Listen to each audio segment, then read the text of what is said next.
Arratsaldeon eta ongi etorri magazinera, gaurkoan gurekin izango ditugu Imanol Pascual Elatik eta Agurne Gaubeka hizkuntza eskubideen behatokitik, baina orain has gaitezen betiko edukiekin. Gaur 2022ko urtarrilaren 25 da, ikus ditzagun zeintzuk diren gaurko efemerideak. Gaur bezalako egun batean, baina 1882an, Virginia Woolf idazle Britaniarra jaio zen Londresen. Urte batzuk beranduago, 1957an, Al Capone, Chicagoko gangsterrik ospetsuena hil zuten. Egun berean, baina 1961an, John F. Kennedy izan zen telebistan zuzeneko prentsaurrekoa eman zuen lehen Amerikako Estatu Batuetako presidentea. Bukatzeko gaur bezalako egun batean, baina 1980 urtean, Ava Gardner aktore estatu batuarra hil zen. Pasa gaitezen orain gaurko lerroburuak ikustera.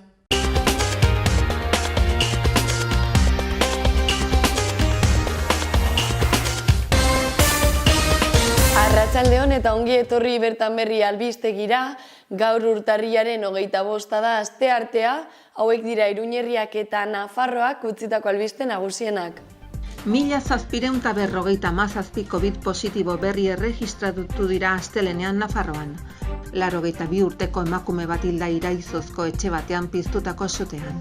Sara Pinaren ustezko hiltzaileak bihar deklaratuko du Tuterako auzitegian. Osasun departamentuak lehen mailako arreta bultzatzeko ekintza plana aurkeztu die Erribera Beitiko alkateei.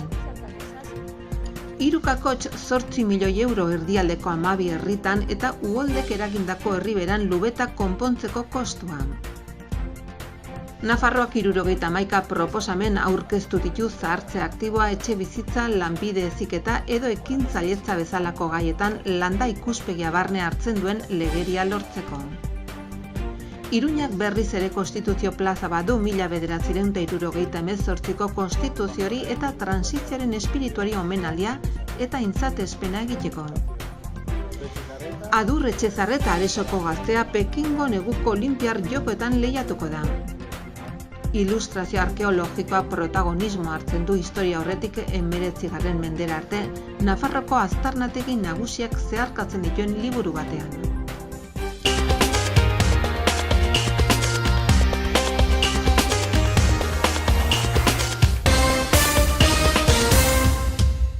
Errepasatu dezagun aste honetako agenda.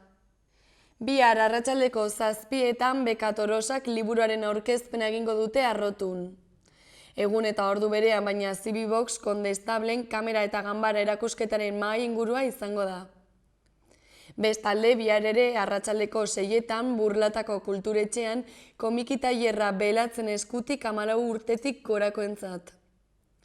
Bukatzeko bihar arratsaldeko 6:00 baina Mendillorriko liburutegian Bentura Ruizen eskutik ipuin kontalaria izango da. Asteazkenean berriz arratsaldeko 5:00 eta Arrotun ere Bekatorosak liburuari buruzko workshop artistikoa egongo da euskaraz. Ordu erdi beranduago arratsaldeko 6:00 baina Zibikan Iruñean Lur Usabiagaren eskutik sorgin txikia ipuin kontalaria. Horretaz gain, arratsaldeko 7:30 Labagunean Inigo Astiz eta Larraren eskutik olerki eta musika errezitaldia izanen da. Ostegunean, arratsaldeko 6:00 Potxak eta Lur magikoa ikuskizuna egongo da Tarrabiako kulturetxean Jaione Urtasuren eskutik. Egun berean, baina 7:00 eta Nafarroako antzerki eskolan Antigone edo Ezetzaren beharra antzerkia ikusgai egongo da. Ostiralarekin jarraituz, Katakraken arratsaldeko 7:00 azken patriarka liburuari buruz hitz egiteko irakurketa bilera egingo da. Bestalde arratsaldeko 6:00 Txantreako Salestarretan Matilda aurrentzako filma ikusgai izango da. Larunbatean goizeko 9:00 Latasako zezentegitik abiatuta Mintzakide Mendi taldearen irteera egingo da Ergara. Bestalde nonaren sekretua txontxongilo emanaldia izango da arratsaldeko 6:00 Mendillorriko Zibiboxen. Eta agendarekin bukatzeko igandean arratsaldeko 5:30 aurrentzako zinea Txantreako Euskaldunon biltokin. Horretaz gain, Odei Magoaren ikuskizuna egongo da Burlatako Kulturetxean arratsaldeko 6etan. Aztertu ditzagun orain gaurko egunkarien azalak. Diario de Noticiasekin hasiko gara. Lerroburu nagusiak dio salbuespen fiskalak proposatu dituztela despopulazioak geldiarazten duten ekiltzaileentzat. Beherago argazki batek lagunduta iraizotzen izan den sute batengatik emakume bat hil dela ohartarazi du egunkariak.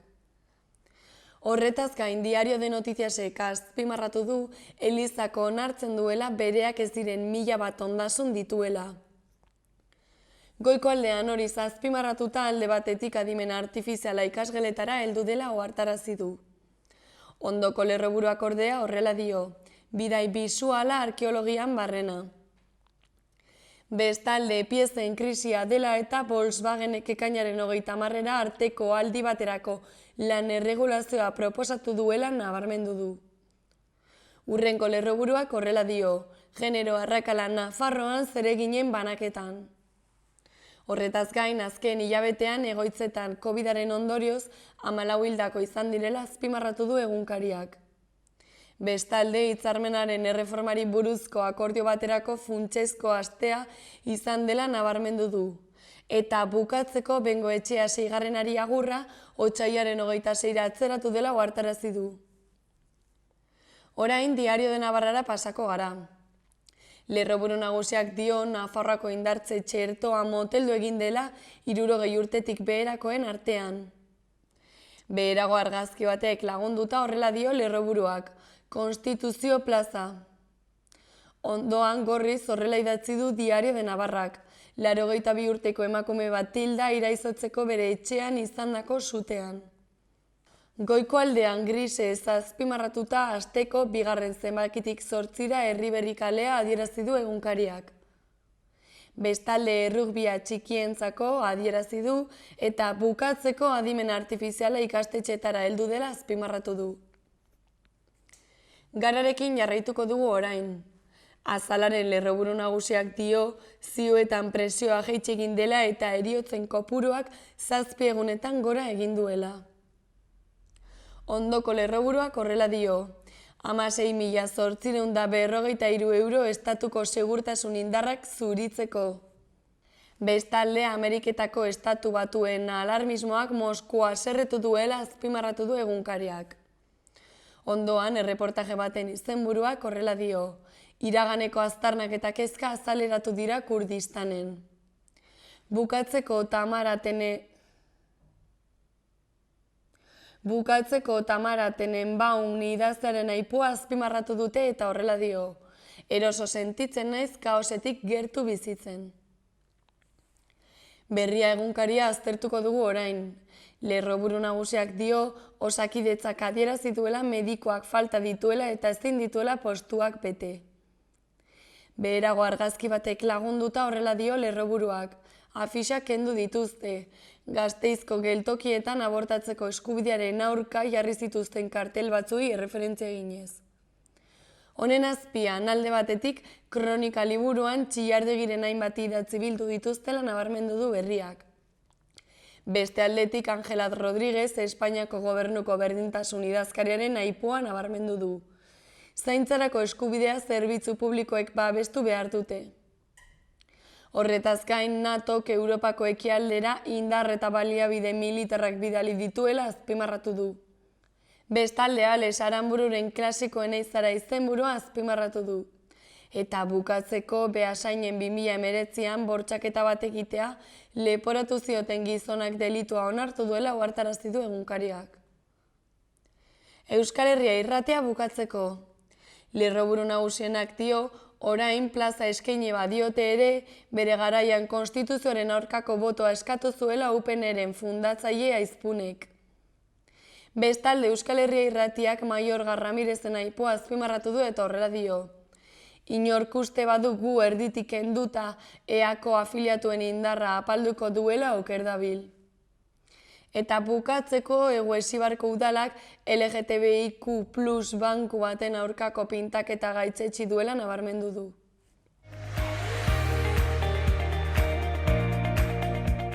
Pasa gaitezen gaurko eta biharko eguraldiaren iragarpena ikustera. Gaur asteartea giro egonkor eta eguzkitsua jarraipena izango du.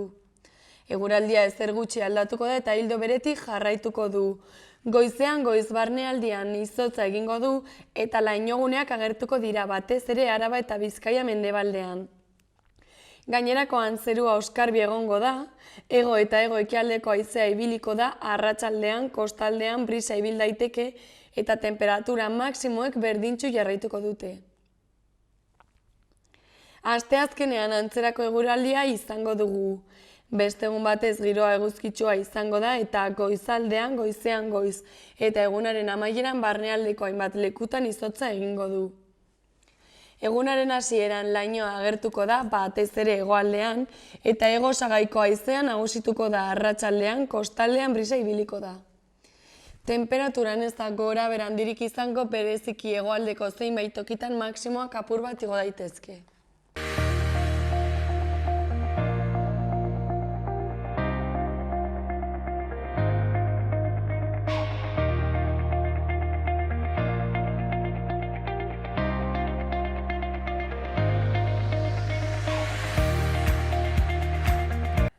Gaurkoan Imanol Pascual, Lela Sindikatuko Nafarroako koordinatzailea etorri da platora gurekin hitz egitera.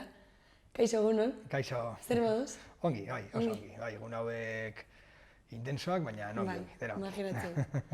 Bueno, manifestaziora deia egin duzue, urtarriaren 30-eako lan erreforma berria salatzeko. Zergatik? Bueno, guk egiten dugun irakurketa oso irakurketa kritikoa da, hor gogora ezagun zen den egoera da Madrilen akordio batetara iritsi dira, hor elkarrizketa sozialaren aterki horretan, UGT komisionez, patronala, PSOE eta Unidas Podemosek iritsi dira akordio batetara lan erreforma baten inguruan. Gu oso kritikoa gara iritsitako akordioaren edukiarekin, zeren gure ustez, bai Rajoyren eta bai Zapaterok egindako lan erreformen alderdi kaltegarrienak mantentzen dira akordio horretan, eta horregatik oso kritikoak dira. Hori da elkarrizketa sozialean iritsitako akordio bat, eta horren hori Madrilgo kongresura eraman dute. Eta otsailaren 3an, hau da, hurrengo ostegunean, egongo da bozkaketa bat kongresuan, eta hor erabakiko da lan erreforma hori aurrera ateratzen baldin bada, edo atzera ateratzen baldin bada.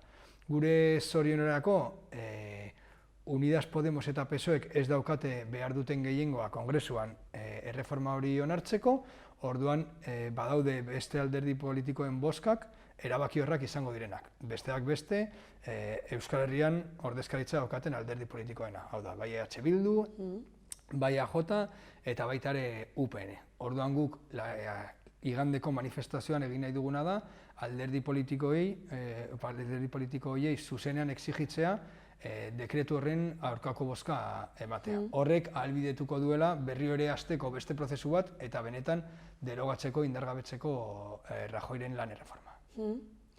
Orduan, azalduko diguzu pixka ze ezaugarri mota dituen erreforma honek? Bai. Bueno, zuek aurka zaudeten, ezaugarri. Bai.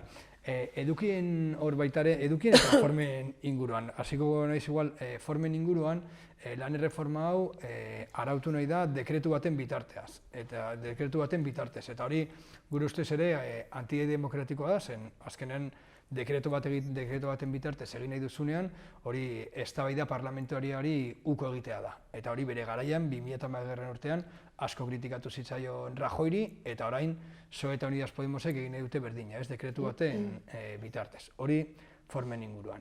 Edukien inguruan, badaude langilei begira oso mugatuak diren aurrera pausu batzuk, orain arte zegoen Rajoyren lan erreforma, eta horren aurrera pausu oso mugatuak daude, besteak beste, eta batez ere esango nuke ultraaktibitatearen onarpena, hori berreskuratzen da, eta hori eduki positiboa da, baina horren truke egiten dena da, mantentzen dira Rajoyren erreformaren elementu kaltegarrienak. Zer egin zuen 2012 urtean Rajoy? Besteak beste egin zuena izan zen. Kaleratzeen kalte ordainak jaitsi zituen. Rajoyren erreforma baino lehen, kalte ordaina ziren 55 egunekoa, eta orain Rajoyren erreformari esker 33 egunetara jaitsi zen. Lehen bazeuden tramitazio soldatak Rajoy bertan bera utzi zuen, eta hori mantentzen da Madrilen iritsitako akordioarekin. Baita ere, Rajoyren reforma aurretik kaleratze kolektiboetan kontrol administratiboa zegoen, hau da, ere bat edo langile talde bat kaleratzen zutenean administrazioak bere begiona eman behar zion, eta hori Rajoyk ezabatu zuen eta orain mantentzen da, eta nik esango nuke beste elementu oso kaltegarriena da, enpresei biderkatzen zaie lan hitzarmenak ez aplikatzeko aukerak.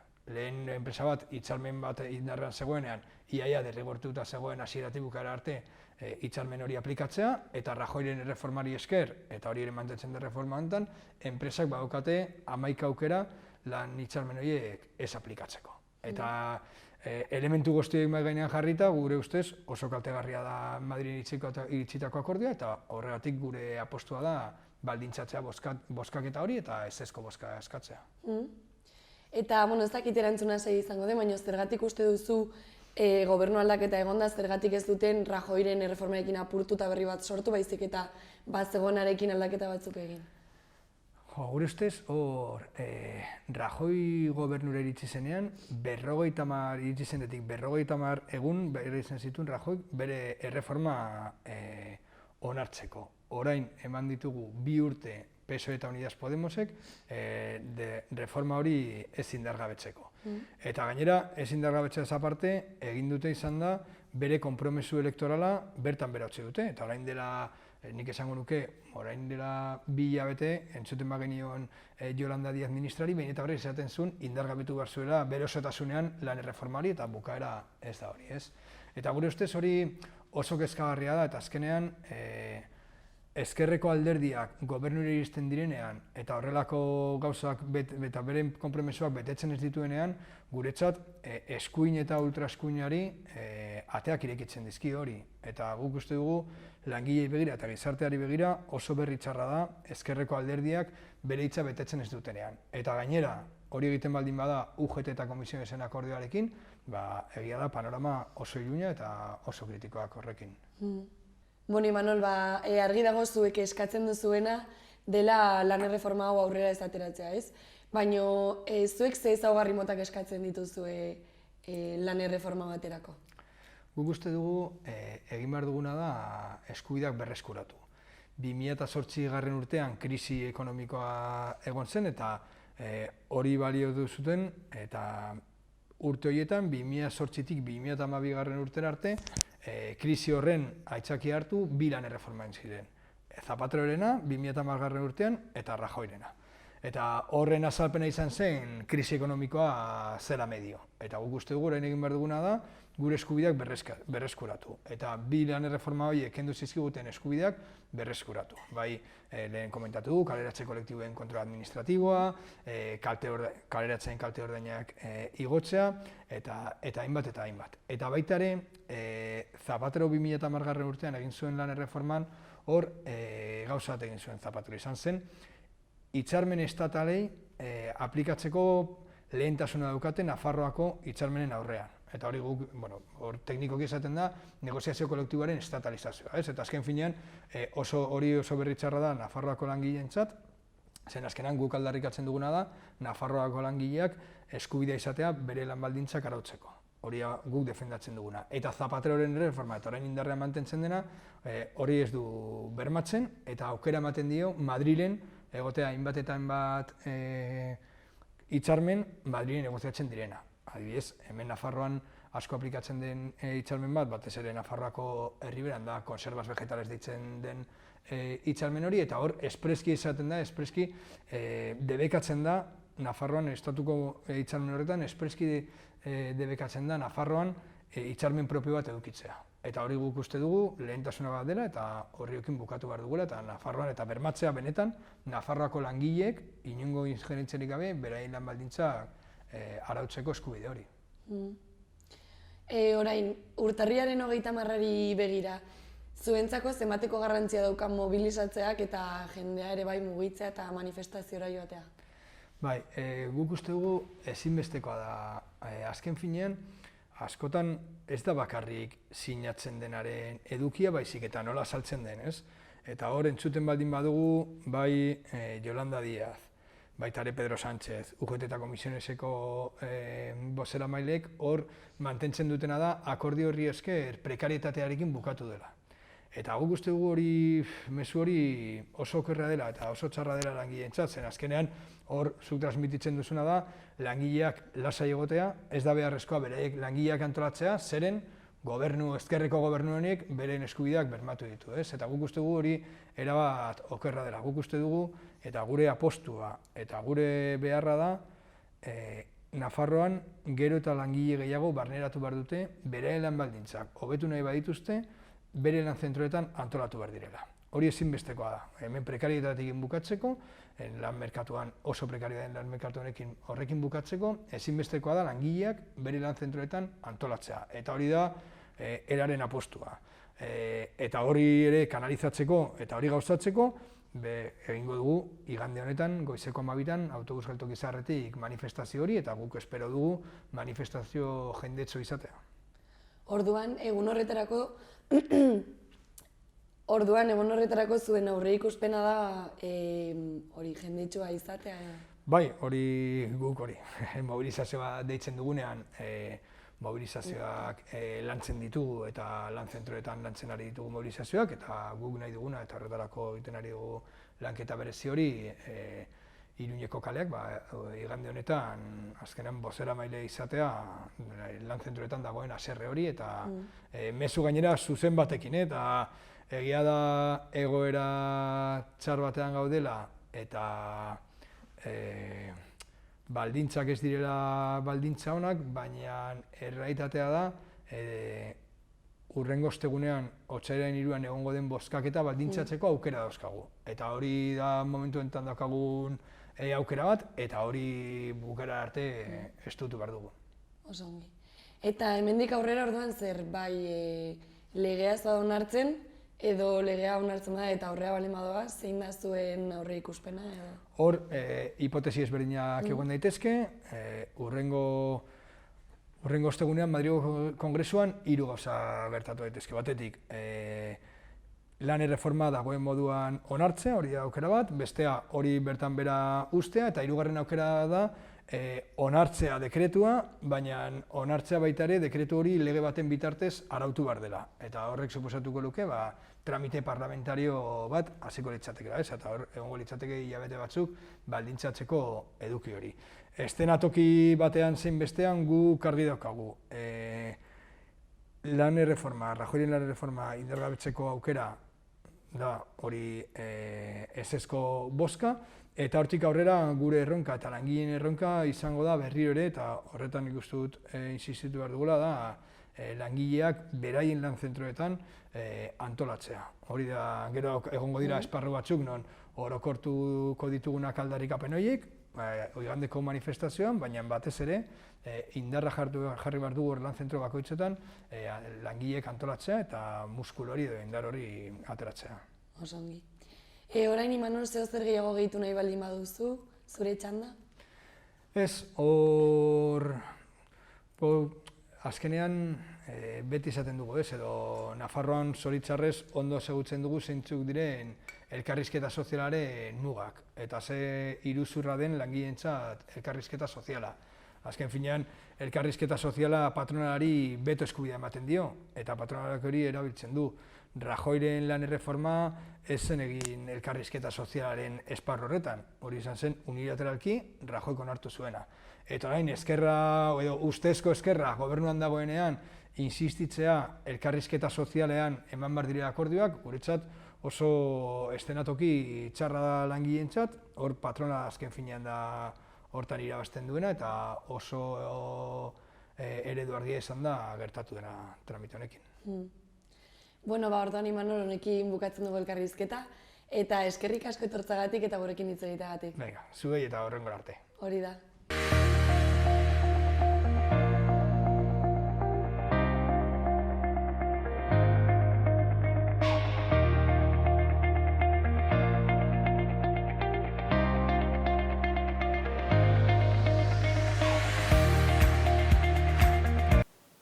Ikus ditzagun Iruñerriko udalen albisteak zeintzuk diren. Burlatan atzotik eta datorren igandera arte, hau da urtarrilaren 30 arte, Burlatako udaltzaingoak abiadura kontrolak egingo ditu udalerriko hainbat puntutan zeinetan egiaztatuko den ea ibilgailuek trafiko zuzendaritza nagusiak ezarritako eta Burlatan indarrean zuden abiadura muga berrietara egokitzen diren. Kontroletan radar mugikor direkzionalak erabiliko dira. Zehapenak gehiegizko abiaduragatik larriak edo oso larriak izan daitezke eta gehiegizko abiaduraren arabera aldatuko dira 600 euroraino iritsiz eta 6 puntutaraino ken daitezke. Beti hartu behar dira kontuan istripu gisa ezarritako mugen gainetik zirkulatzearen ondorioak. Trafiko zuzendaritza nagusiaren arabera ibilgailu batek 30 km/h abiaduran oinezko harrapatu badu hiltzeko arriskua 10% da. Aldiz, abiadura 50 km/h bada, hiltzeko arrisku hori 50%ra igotzen da. Iruñeak gaurtik aurrera bat egiten du 1978ko konstituzioari eskainitako plaza duten Espainiako hiriekin.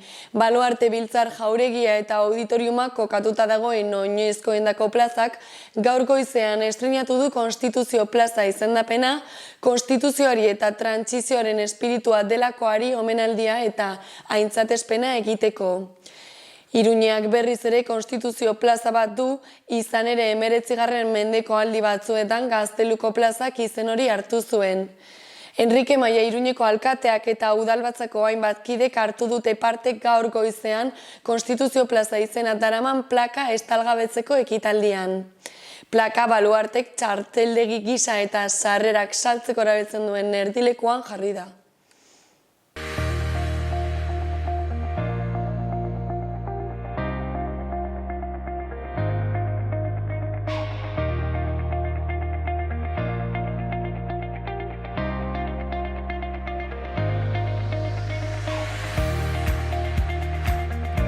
Oraingoa Nagurne Gaubeka, hizkuntz eskubideen behatokiko zuzendaria etorri zaigu platora, gurekin hitz egitera.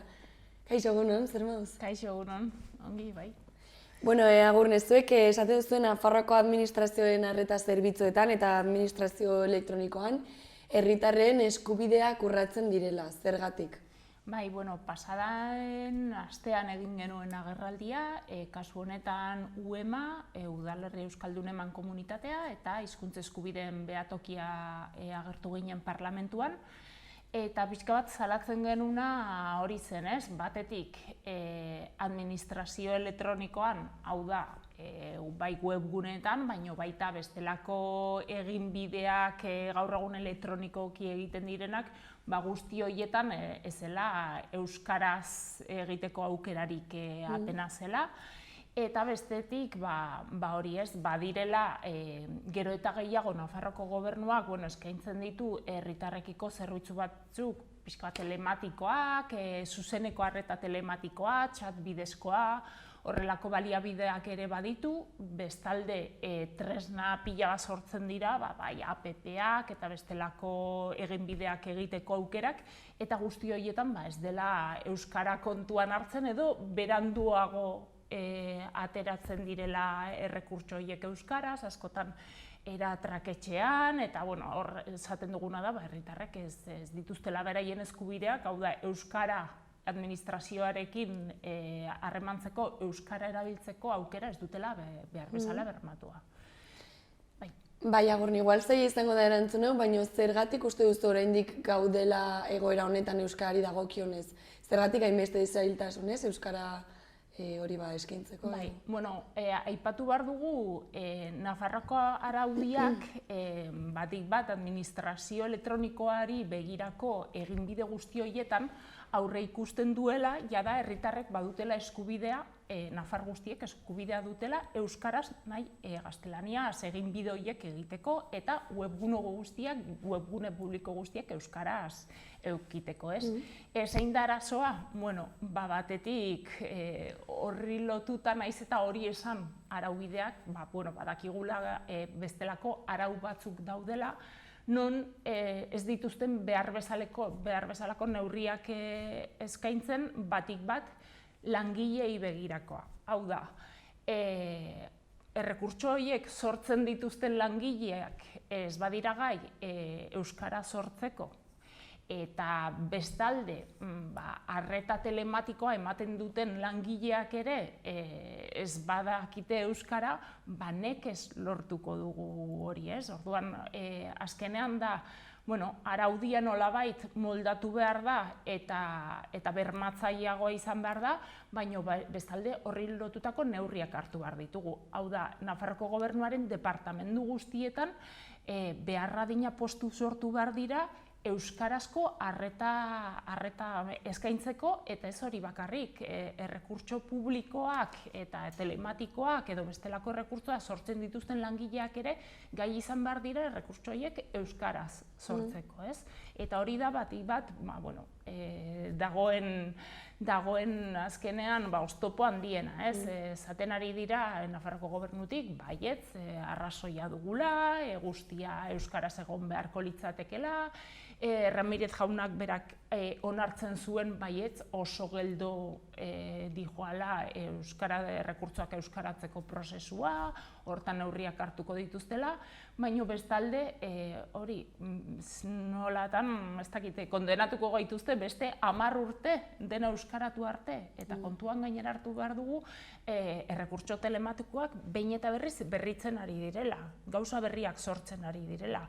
Guzti horiek gaztelania sortzen baditugu eta gero beranduago euskaratzen badira, beti egoera berdintsuan egongo gara, ez?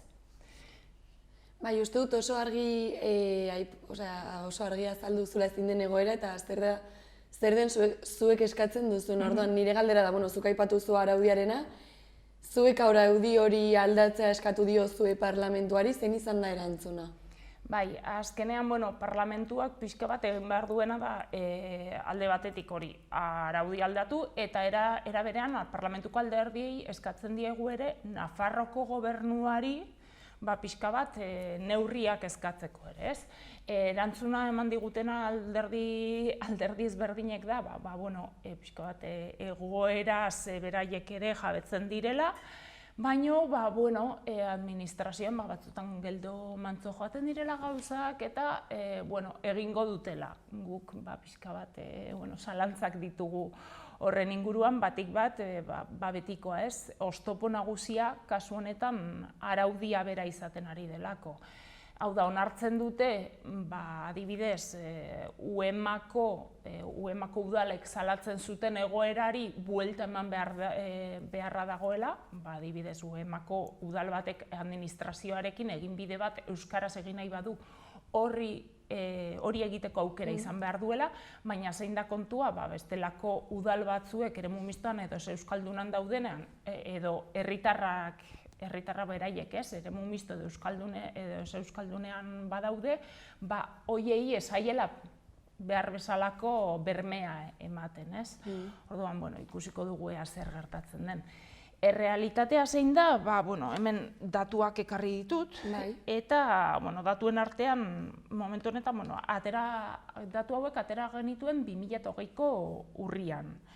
2008ko urrian, 1.934 tramite egin zitezkeen telematikokin, Nafarroko Gobernuarekin, tramite ezberdinak, eta horietatik 334 bakarrik daude euskaraz. Hau da, herritarrek 123 tramiten 123 bakarrik egin zezaketen euskaraz.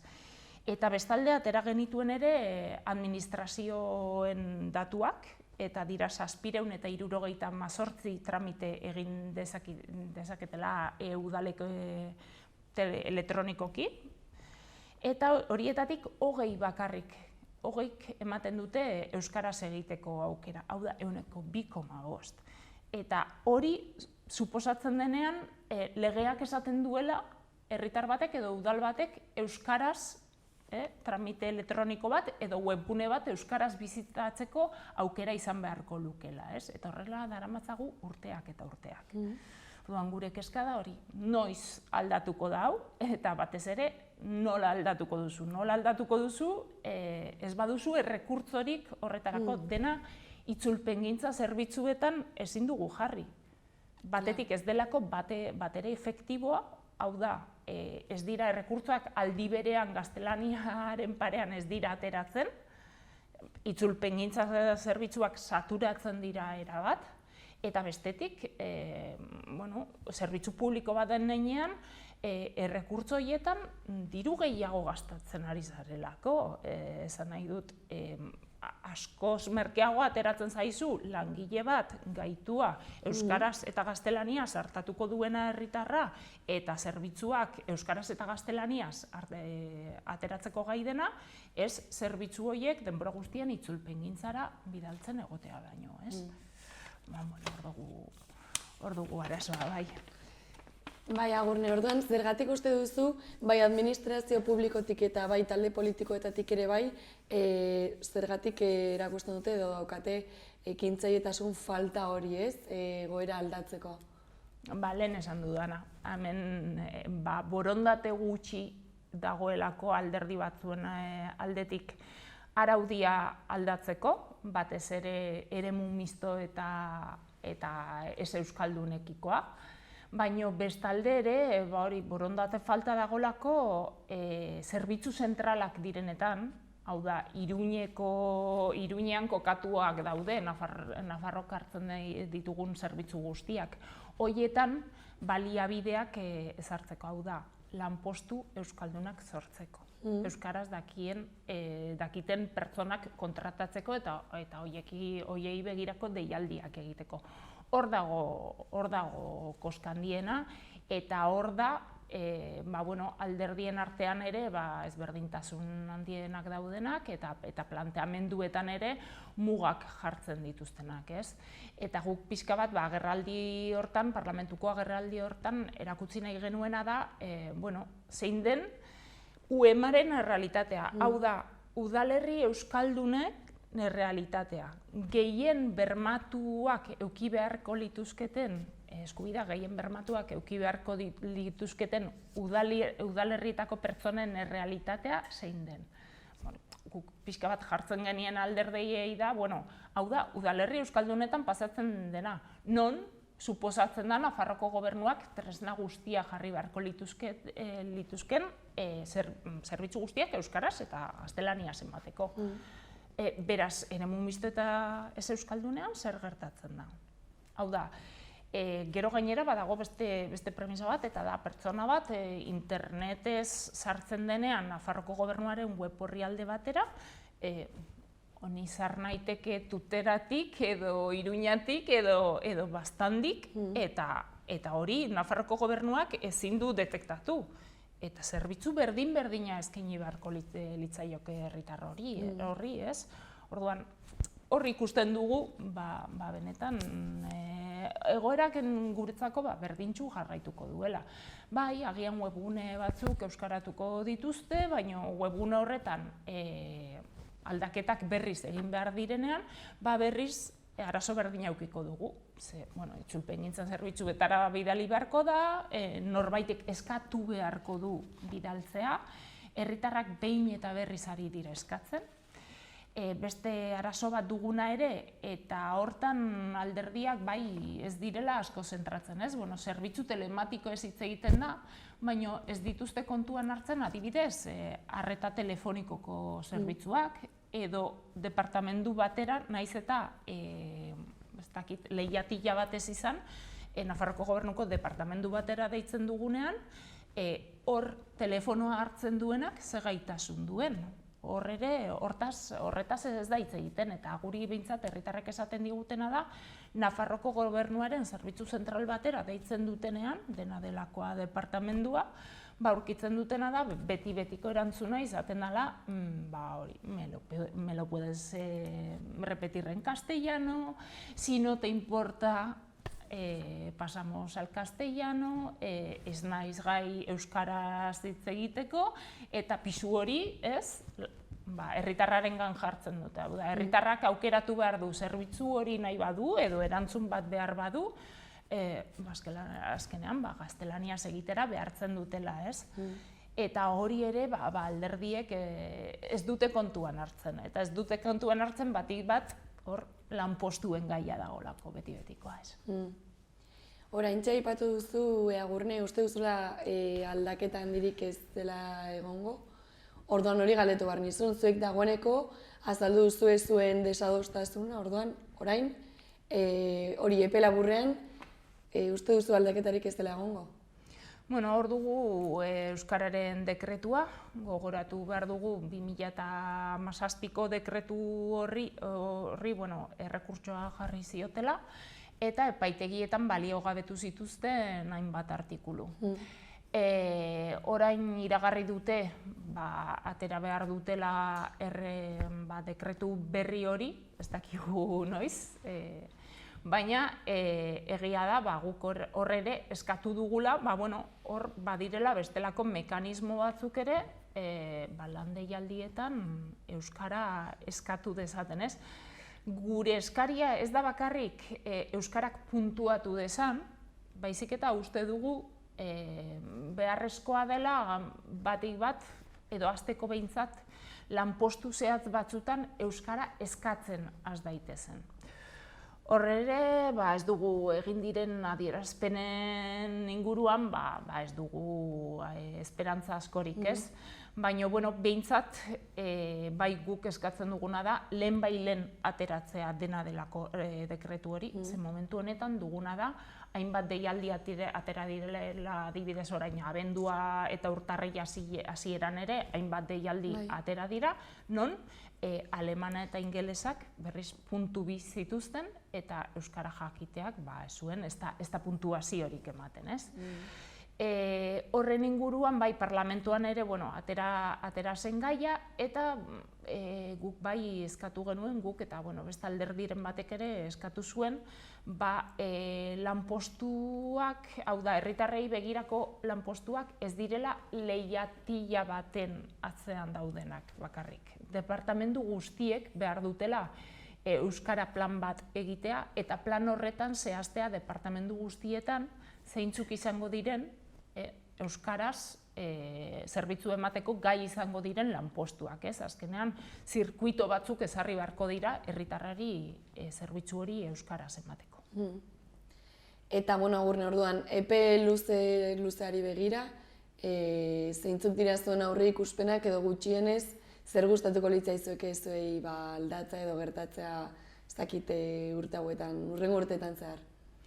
Esan dugun bezala hori ez, departamentu bakoitzean behintzat lanpostu batzuk ezartzea derrigorrez euskara menperatzen dutenak eta horiek herritarrei zerbitzua euskaraz eskaintzeko departamentu bakoitzak mekanismoak sortzea. Eta batik bat ere gu zentratuko ginateke hasiera baten behintzat osasuna eta segurtasunari lotutako zerbitzuetan. Hor dugu osasun bidea, askotan herritarrak berak adierazi arren zerbitzua euskaraz nahi duela eta bere osasuna bermatu nahi duela, bera hobe adierazten delako euskaraz nahi duela, ikusten dugu gehienak mediku espezialistak, lehen arretan ere arazoak daude, pediatrekin arazoak daude, horrelakoetan uste dugu urgentea dela neurriak hartzea, beraz hori bat, eta bestalde zuhiltzaileak, foruzaingoak, ere uste dugu, bat bi zerbitzuan daudenak, telefono hartzen daudenak, lan deialdiak egin dira, teknikari bezala bat bi zerbitzuetan ere zerbitzuak emateko, eta lanpostu askotan ez da eskatzen euskara jakitea, baina ez da puntuatu euskara jakitea, ez? Orduan, pertsona batek euskaraz larrialdi dei bat egiten badu, nork erantzungo dio, eta zer erantzungo dio? Berriz dena gaztelaniaz kontatzeko, ez? Eta orain, elkarrizketa bukatzeko, zure txanda, zer gehiago gehitu nahi baldin baduzu? Ez, hori pixka bat, kezkatzen gaitula, ez, egoera guztionek, eta, hitz politak izaten direla, askotan alderdien aldetik, baino gero ikusten dugu, egunerokotasunean eta ekintzetan, inorrez dagoela Nafarroan prest, ez euskararen legea ukitzeko, euskararen dekretuari behar bezala ekiteko, eta bestalde kezkatzen gaituela ere badirela eragile batzuk, sindikatu batzuk, non euskararen alde zerbitzuak euskaraz emateko neurriak hartzen diren bakoitzean epaitegieretara eramaten dituzten kasu horiek, ez? Eta horrek ere kezkatzen gaitu. Batez ere epaitegiek egiten dituzten interpretazioekiko eta uste dugulako ere kasu batzuetan udalen eskumenen alorrean ere murriztaileak direla euskararekiko. Agurne, eskerrik asko etortzagatik eta gurekin hitz egiteagatik. Uste dut oso argi geratu dela bidali duzun mezua, orduan hori, eskerrik asko. Zuei.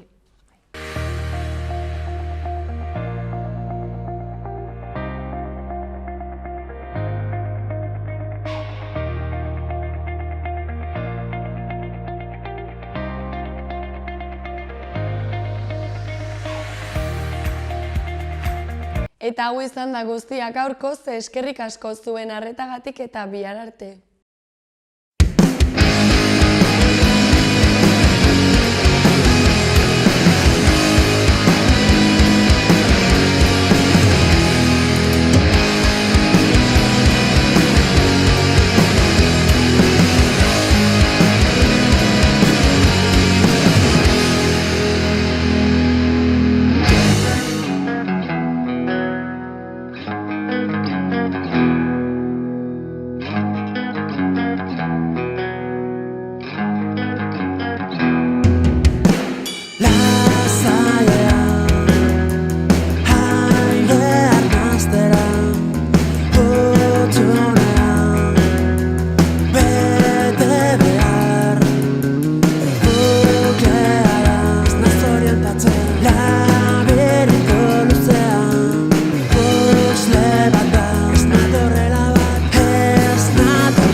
Gobierno de Navarra. Nafarroako gobernua.